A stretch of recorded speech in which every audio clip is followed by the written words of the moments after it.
Oi pessoal, sentiram falta de mim? Bom, então, primeiramente eu quero pedir desculpa pela falta de atualização e falta de vídeo aqui no blog, no imaginário.com.br, e explicar pra vocês que minha vida fez assim. Então eu fiquei bem enrolada com os vídeos e até mesmo com as postagens, com as resenhas, com a minha leitura e tal, porque eu entrei na faculdade e aquela coisa de mudança, de novidade acabou comigo, eu não tinha tempo pra fazer nada. E além disso eu estou estudando pra concurso público, então fica bem complicado de eu fazer vídeo, de eu ler, fazer resenha, divulgar o blog, trabalhar com designer. Então fica bem complicado pra mim, mas eu sou brasileira e eu não desisto nunca. Eu vou tentar manter aqui sempre perfeito os vídeos pra vocês, sempre tinindo. E algumas coisas vão ter erros e falhas minhas, então vai ser bem complicado, mas eu vou até o fim. Esse vídeo vai ser para explicar a capa de um livro que eu já fiz resenha faz um tempinho. Ele entrou na minha lista de prediletos no topo, comparando com Stolin, que é um dos livros que eu mais gostei, que eu já li. E Confia em Mim, do Harlan Coben, também, que eu sempre cito quando eu falo dos meus livros prediletos. O livro que eu tô falando é Belo Desastre, da Jamie McGeary. Eu não sei como falou sobre o sobrenome dela, mas eu sempre pronuncio McGeary, então vai ser assim mesmo. A história é aquele estilo de romance, bem assim, o bad boy com a menina misteriosa, o garoto misterioso, desculpa, a menina meio que certinha, meio que tentando entrar no eixo e tal. Essa é a história mais ou menos de Belo Desastre. O que acontece? Em Belo Desastre tem algumas coisas que são características do livro. Eu tô dando uma palhinha, como quem acompanha explicava, da história do livro, pra você entender a capa, porque não adianta você querer entender a capa sem saber como que é a história. E pensando que não só apenas pessoas que já leram o livro vão assistir esse vídeo, eu tento dar uma palhinha pra vocês saberem como que se trata, né? Do que se trata. Continuando minha linha de raciocínio anterior. A história é de um garoto bad boy, como eu disse anteriormente, repetindo, que ele se envolve no clube de luta, ele ganha dinheiro lutando. É bem assim, um garoto que você tem certeza que você tem que ficar longe, porque ele é sinônimo de encrenca, e toda menina pensa nisso. Não foi diferente com a Abby, que é a personagem principal, é o outro componente do casal, protagonista. Não foi diferente com a Abby. A Abby é uma menina que fugiu de casa, abandonou tudo pra viver com a melhor amiga em outra cidade, e quando chega lá ela se depara com o incrível Ty. Mentira, Travis. Eu confundo o Ty com o Travis, que é outro personagem de história. E o incrível Travis. Bom, então, o que acontece? O foco principal desse livro, na verdade, o que eu achei que é um dos focos principais, que eu achei bem interessante, é a análise psicológica das personagens, tanto do Travis quanto da Abby. Apesar da história não se encaixar muito bem, por exemplo, os motivos da Abby ter saído da cidade dela, além do pai ser viciado em jogo e culpá-la por várias coisas que aconteceram com ele, eu achei essa resposta muito vaga, melhor dizendo assim. Por quê? Uma adolescente não foge de casa e abandona tudo porque o pai é viciado em um jogo, pelo menos não na minha mente, não é tão forte, e porque briga ou culpa. O que acontece? No livro mesmo, ou talvez fuja, mas no livro mesmo eles colocam um misterioso segredo, alguma coisa desse estilo. Eu vou dar uma mostrada no livro aqui pra vocês.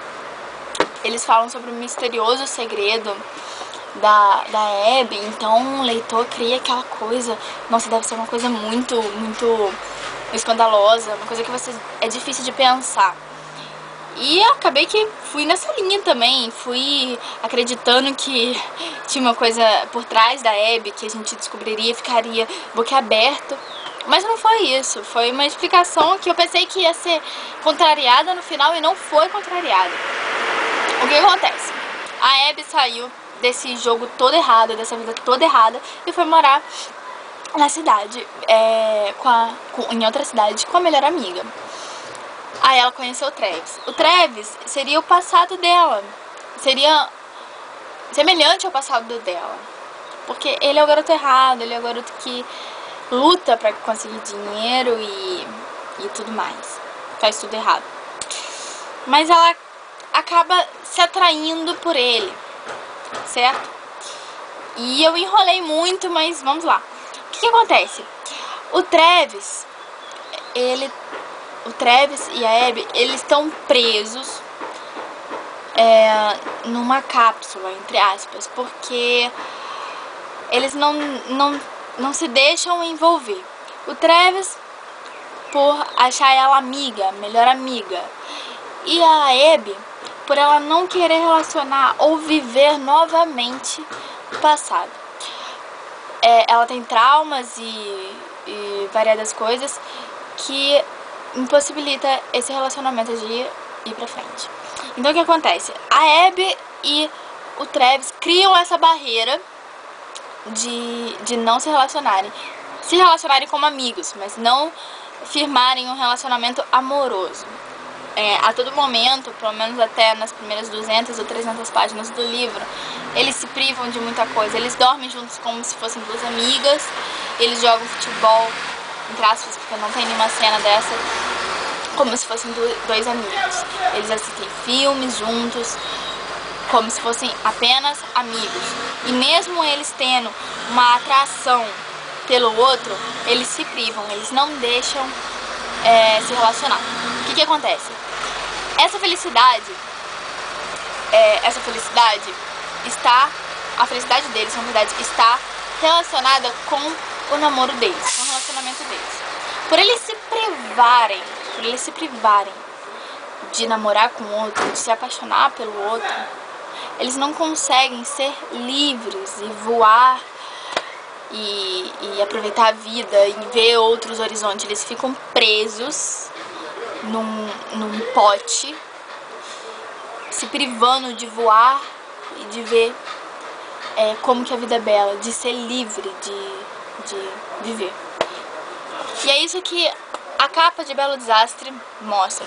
A borboleta, ela definiria o Travis e a Abby juntos, presa na verdade, e eles presos num pote de vidro com tampa enroscada, sem deixar eles saírem, sem deixar eles aproveitarem a vida, eles ser felizes e voar e ver como que a vida é bela e aquela coisa toda. Ou seja, a borboleta é o casal. Bom, eu tenho tara por livro com borboleta, e eu não sei porquê, é porque eu gosto muito dessa coisa de transição, eu gosto de personagens que não são, como é que eu vou explicar, são perfeitos, ou aquela personagem má demais, ou aquela personagem boa demais, aquele estilo maniqueísta de se escrever. Eu não gosto disso, eu gosto de personagens que mudam, que tem erros, que transitam, que no começo da história é um tipo e no final da história é outro. Eu curto muito personagem assim. E o que acontece? A borboleta, se vocês pesquisarem, aliás, eu pesquisei isso no Scooby, eu fiquei sabendo no Scooby, por causa de capas com borboletas, que a borboleta, ela é um símbolo de transição.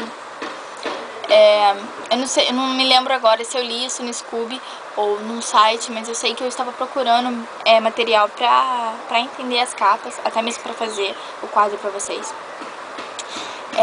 A borboleta é um símbolo de transição. Então, geralmente, uma borboleta que tá na capa, se a capa tá com uma borboleta, é que os personagens são muito bipolares, ou eles transitam, uma hora eles estão bem, uma hora eles estão mal, ou eles têm algum tipo de distúrbio, ou eles sofrem metamorfose, ou alguma coisa do tipo. Mas enfim, Belo Desastre é exatamente isso. É igual o Stolen, que eu vou mostrar pra vocês.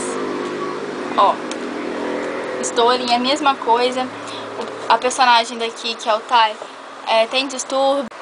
e tudo mais. Então, eu sou apaixonada por livros assim. Então, sempre que tem um livro com uma borboleta na capa, eu corro pra pegar. Sou apaixonada. Então, eu fiquei muito coisa com essa capa por causa disso. O que acontece? O Tai também é a mesma coisa. Ele muda, ele tem transtorno o tempo inteiro, ele quer bater em todo mundo, ele quer viver intensamente, aquela coisa toda. E essa borboleta, e essa coisa da Abby querer mudar de vida também, de transitar entre o passado e o presente, o que ela quer e o que ela faz, isso aí mostra a transição da borboleta, entende? E os dois juntos formam a borboleta, porque eles são iguais, apesar de uma querer fugir e o outro querer falar eu sou assim e aceitar como é. Eles são iguais, eles formam um casal que tem as características de uma borboleta. Formam metamorfose o tempo todo. Uma hora o Tyler tá bem, Travis, desculpa, de novo falei o nome do cara do Stolen.